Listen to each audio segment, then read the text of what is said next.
Welcome to January Pet Resort, where pet luxury has never been more affordable. Good morning, everyone. Thank you for joining us. Throughout the next few weeks, we're going to be concentrating on dog food labels and how to choose the best food and what all the food labels mean and the verbiage on the bags mean. So today, we're going to start with the labels.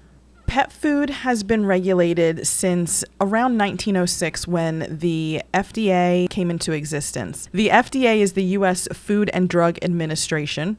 Then we have AAFCO, which is the Association of American Feed Control Officials. And then we have our State Department of Agriculture. Each of those different departments, federal and state, have a lot of regulations into what is allowed, not allowed, or acceptable to be on dog food labels. There's a code in the U.S. legislature, Title 21, Chapter 9. It's the Federal Food, Drug, and Cosmetic Act. So what AAFCO does is they help when there are problems happening with feed laws set forth by the FDA and the state departments of agriculture. They're also making sure they are developing what they call fair and reasonable standards, whether it is a percentage of dry matter in the food, whether it is a percentage of vitamins, minerals, or additives, and policies on how to enforce feed laws. They're making sure that those laws are staying consistent, definitions to words that can be and cannot be used on bags of food. So words like balanced, all life stages, even your veterinary diets, they have created a model feed regulation.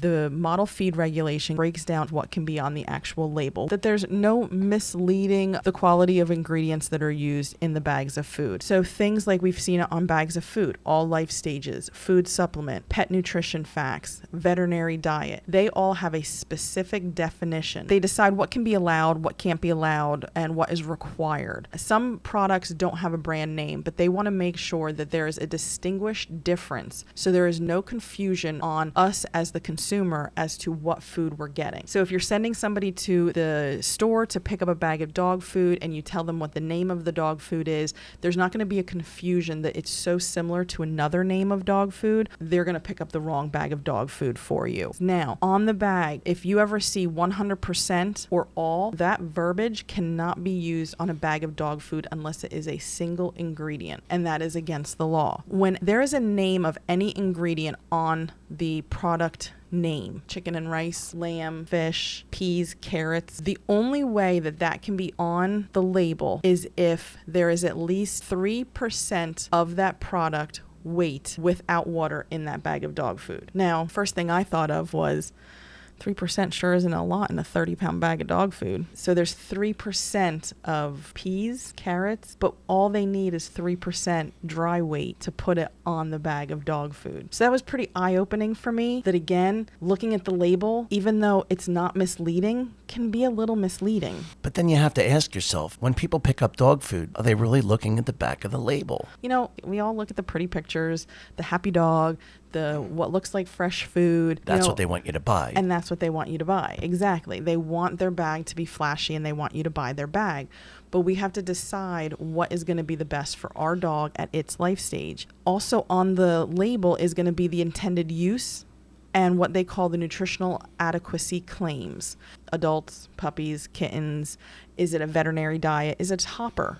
Is it a canned food? And then you have unqualified claims, perfect or scientific, cannot be on those bags of dog food. In addition to that, you're going to have your nutritional facts. That's your calories, your protein, your fat. You're going to have your guaranteed analysis. You're going to see what the feeding instructions are. They're going to be on there. You want to see what they suggest. Now, again, with feeding instructions, that is a guideline. It is not something that you have to go by. This is what they suggest. My dog loves to run around. They're burning some more calories. They're going to have to eat a little bit more. It might be a little bit more than what the guidelines suggest. Where you have a couch potato who looks at you and goes, walk, what, why? No, they're going to have to be fed a little bit less.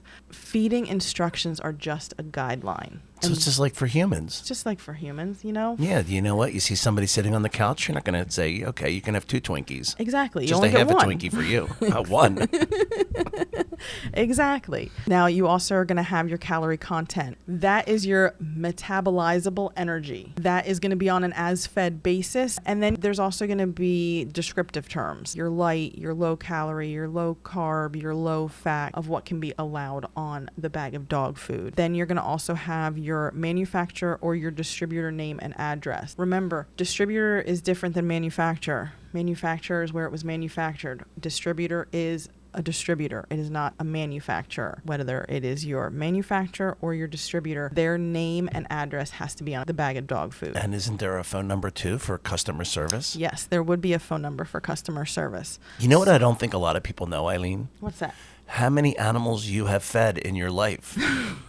I mean, I never looked at a label before. Remember that one mistake I made when I gave the dogs the cat food because I ran out of dog food? Yeah. And you turned around and you showed me the label, and what was the difference? So The protein? It was the protein level. So the protein level that in the dog food that you were feeding was 25%, and the protein level of the cat food was 31%. Right, and that's why they ended up with diarrhea. And that is why they ended up getting diarrhea. Yes, exactly. It's kind of one of those things where if you have kids and you feed them a lot of junk food or candy, they're going to be off the wall kind of crazy, and then they're going to crash. Well, the same thing can happen with dogs. Depending on what's in the food, they can kind of be off the wall, and then they can crash. And then let's not forget about the scraps that we give them while we're eating, while they sit there and beg. Exactly. I mean, we got to include all that. We will include all that, and we'll also include everything we can give them that's safe for people, like blueberries are antioxidants. Guess what? Blueberries are antioxidants for dogs I as learned well. that at Janry. Yep. Blueberries, watermelon, Yep. apples.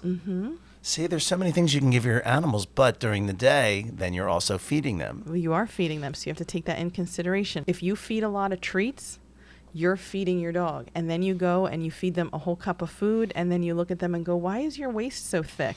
Well, I have German Shepherds. Well, they get 2 cups twice a day. 2 cups twice a day, exactly. Right, but if I'm sitting at the table with a cheesesteak,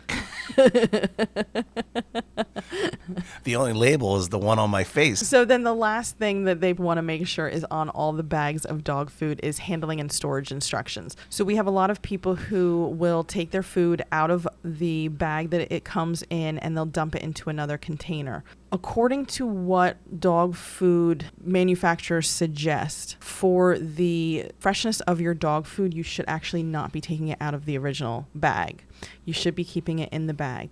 Remember, dog food has oil in it. When oil is exposed to light, when oil is exposed to air, sometimes it can start to turn a little funny. I have a container I like to put my bag of dog food in, but I keep the dog food in the bag. I put the bag in the container. That's something most people probably never even thought of. And then when you're done, like when you pull your food out, you want to just kind of roll the top of the food down, close the lid. We're all trying to be economical. You know, cost per pound, it's cheaper to buy a bigger bag. Even though you're putting more out, it is cheaper price per pound to buy a larger bag than a smaller bag, depending on the size of your dog. And depending on where you buy it. Food containers are great. Try not to dump the food out into the actual container. Leave it in the bag and then put the bag in the container and put the lid on top of that. And put the lid on top of the bag. That's genius, Eileen. Yeah. That just keeps everything fresh so that your dogs don't get to the end of the bag and then you start thinking to yourself, why aren't you eating it like you did before? And it could be that those oils are starting to do a little bit of dancing, that the dog's just turning their nose up at it. Right, but people don't think of that. No. Not until this. Right. Not until you. Well, you know what? This is one of the things that I'm here for, is these little nuggets of information. They're not nuggets of information. They're kibbles of information. Kibbles of information. And they have oils on it, so don't forget to put the bag inside of the container and then a lid on top of that. Exactly. Keep it out of direct sunlight. If you have dog food, don't keep it on your back porch in the middle of the summer where it's hot and 90 degrees and high humidity. Keep it in the house. Keep it safe. Keep it secure. Treat your dog food like you would anything of your own. Dog food can go stale. Dog food can go bad. Dog food can go stale. Dog food can also go rancid. It can go stale because it's being stored properly, but you're not using it fast enough. And it can go rancid because of those oils that then turn and it gets really gross. So we're going to get into all that. But today we want to focus on the label, right? Exactly. The things that I've gone over here is pretty much what is going to be on the label, what's able to be on the label. There is so many different things that go into every little bit of the dog food, from the label to the storage to the pretty pictures, the type of breed they put on the bag. That as well, breed specific dog foods. We know there's brands out there that do that. And then also what goes in the bag and everything that goes into the dog food itself, and trying to decide what the best dog food is while making sure that you can still put food on your own table after you've bought your dog food. But you know what? Feed them first. Then eat. If not, they'll never eat their food. If I'm eating a sandwich and I'm telling them to eat their food, they don't want to eat their food. No. They want my sandwich. Exactly. Make sure you feed them and then you feed yourself. They're still going to But either way, just don't eat at the same time.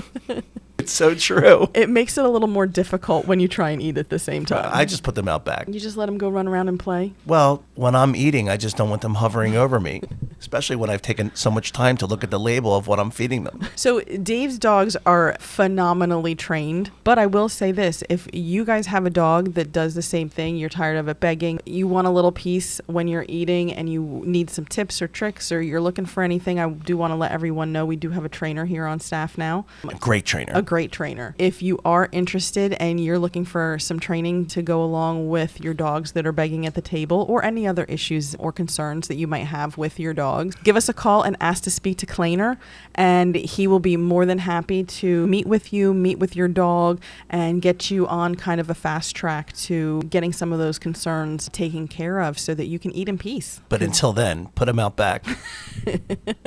I mean, if you're really hungry, if you want to share, then keep them inside.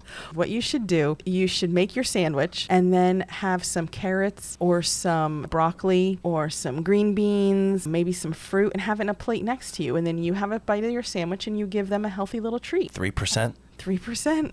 That's all that's in the dog food. But if you supplement them with healthy treats, you're giving them more than 3%. No, it's very true. But honestly, how many people give their dogs blueberries? We're giving them stuff that we shouldn't be eating. So to make us feel less bad, we give them a piece. I'm really lucky because I have 2 of our dogs will eat anything. I mean, I've given them lettuce. I have a third dog who the only thing he likes is bananas.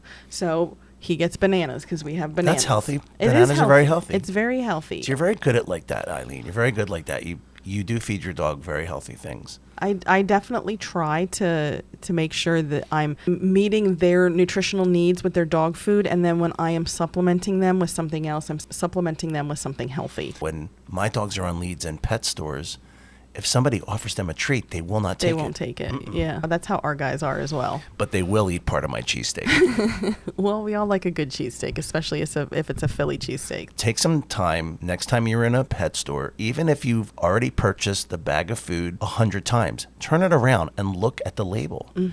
Learn what you're giving your dogs. Exactly. And realize that a fancy label means a good marketing team. That's what it is. It doesn't necessarily mean what's in the bag is what is going to be best for your dog. It might be best for someone else's dog, but it doesn't necessarily mean it's best for your dog in their life stage, at their activity level, and best for your pocketbook. But that's what you're doing. You're educating our audience by telling them, bypass the fancy marketing and look at the back of the label. Yep, exactly. Know what you're feeding your dog. Know what you're feeding your dog. And that's pretty much it. So we're going to wrap it up here. This was a lot of information. We hope you join us for the next podcast, which we will go into a little bit more stuff about dog food labels, dog bags, dog feeding, all of that good stuff. And it's going to take us a little bit of time to weed through it and get all the information out there that we want to get out there. But otherwise, thank you all for joining us. Have a wonderful rest of your day.